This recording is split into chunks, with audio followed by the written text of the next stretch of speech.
President Kagame himself admitted to shooting refugees in the Congo in a speech on April 13th of this year when he was swearing in the military leaders of Rwanda. This is on record.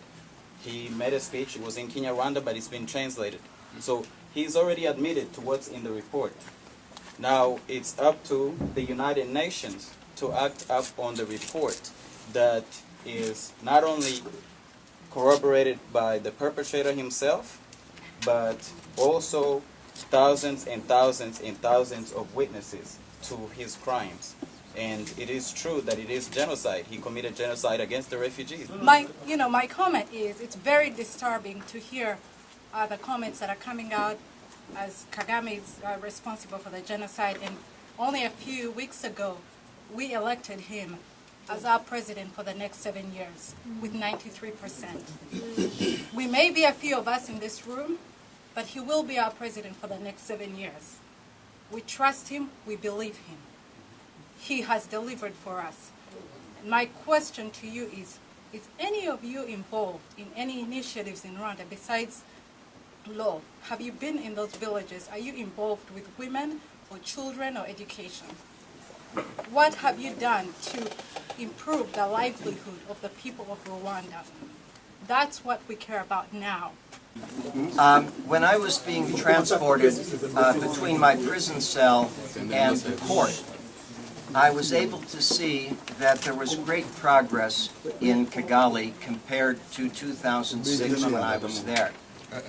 However, the appearance of that, I also know, was supported by the reports that I've seen from the United Nations, in which approximately $250 million a year of Congo's resources are being stolen in order to support the economy of the Congo, which is also supported by another $250 million a year of support from the United States, plus support from the Pentagon, plus support from a number of other sources, and that's wonderful. I'm glad that the Rwandan government is occupying this area of the Congo 10 times the size of Rwanda, which you cannot tell me is not true because the UN experts have reported it in 2001, 2002, 2003, 2008, and in the most recent report from August. Now, of course, that makes Rwanda look quite good, but what we're talking about are the crimes committed by the Rwandan government from 1993 through 2003 up to the present, which is a different question. Number one. Democracy. The discussion started here on the basis of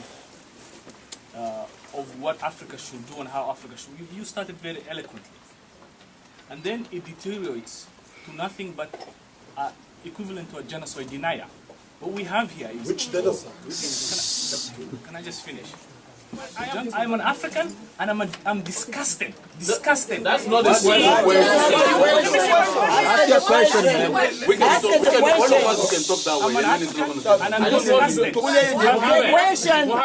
Mohammed. Deny. Mohammed. This one is denied. Ask your question. My question is... Are you denying the genocide? My question is here. What's your question? Denied that the genocide happened, and then he equivalent. What's the question? What's the question? The question is, how can he deny a genocide that happened? All right, thank you.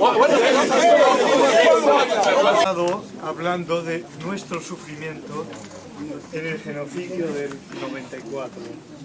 We started out talking about the suffering and the genocide of 94.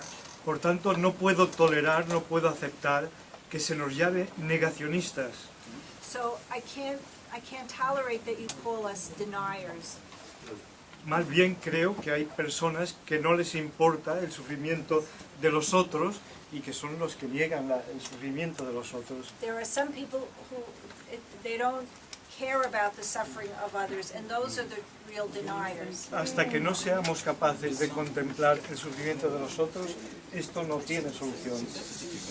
If we're unable to contemplate the suffering of others, this issue has no solution. Y como ha dicho el senador, nuestra lucha no es contra ningún africano ni en favor de ningún africano. Nuestra lucha es para neutralizar a los poderes de Occidente que hacen esto. As the senator said, we are not for or against any African.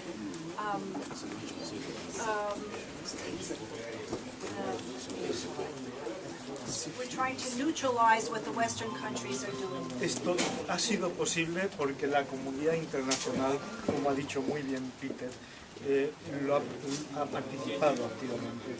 And this has been possible because the international community, which Peter has spoken about, has been active.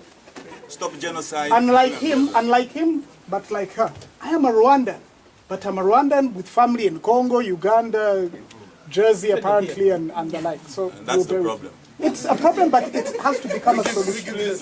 Actually, I wrote the first book on genocide in the Congo that came out in 2000.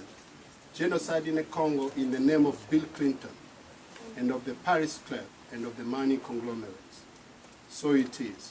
And of course, as Professor Erlander said, everybody ignored it until now it's coming out. But what I want to ask Professor Erlander, since you are here in the United States, with the Congolese community in the United States, if we can work together to put more pressure on the Obama administration so that they can take action, because as you know very well, the United Nations wouldn't move unless a superpower moves. Although the panel discussion was a success, not everybody in attendance was happy.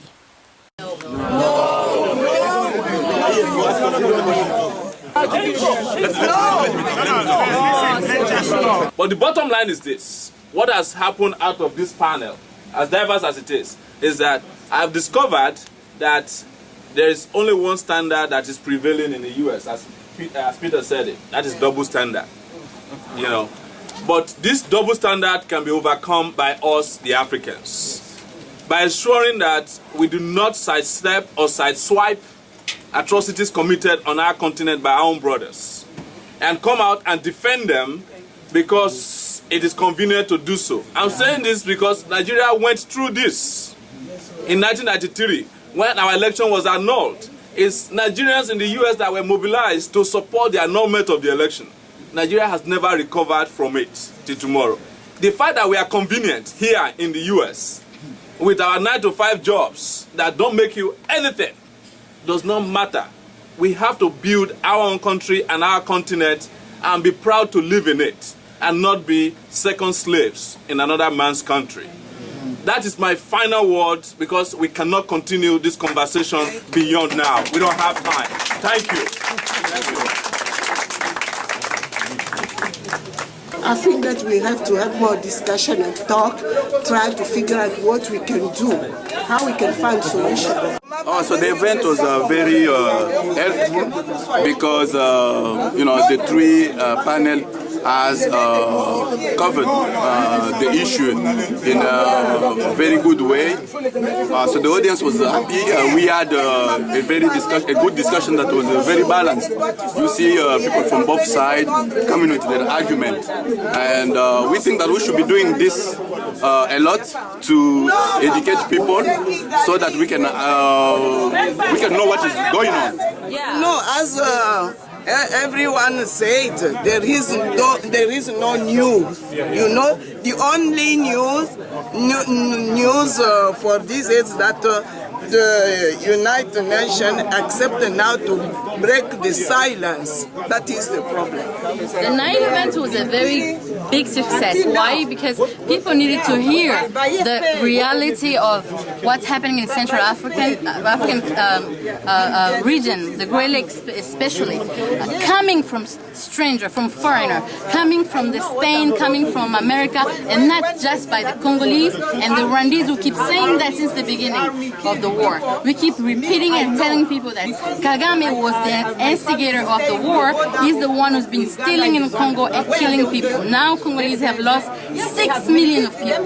The women have been raped, massacred, all that, just because Kagame wanted power in Rwanda. And this is a victory, I'm going to tell you. It's a victory for the people of Central Africa, because today, on October 1st, the truth is going to come out of the UN. This war in the Great Lakes region is a topic not often discussed on many platforms in the US. However, the Global Information Network continues to hold roundtables on such difficult issues. For more information, contact Lisa Vives. In New York, I'm Adiola Oladele.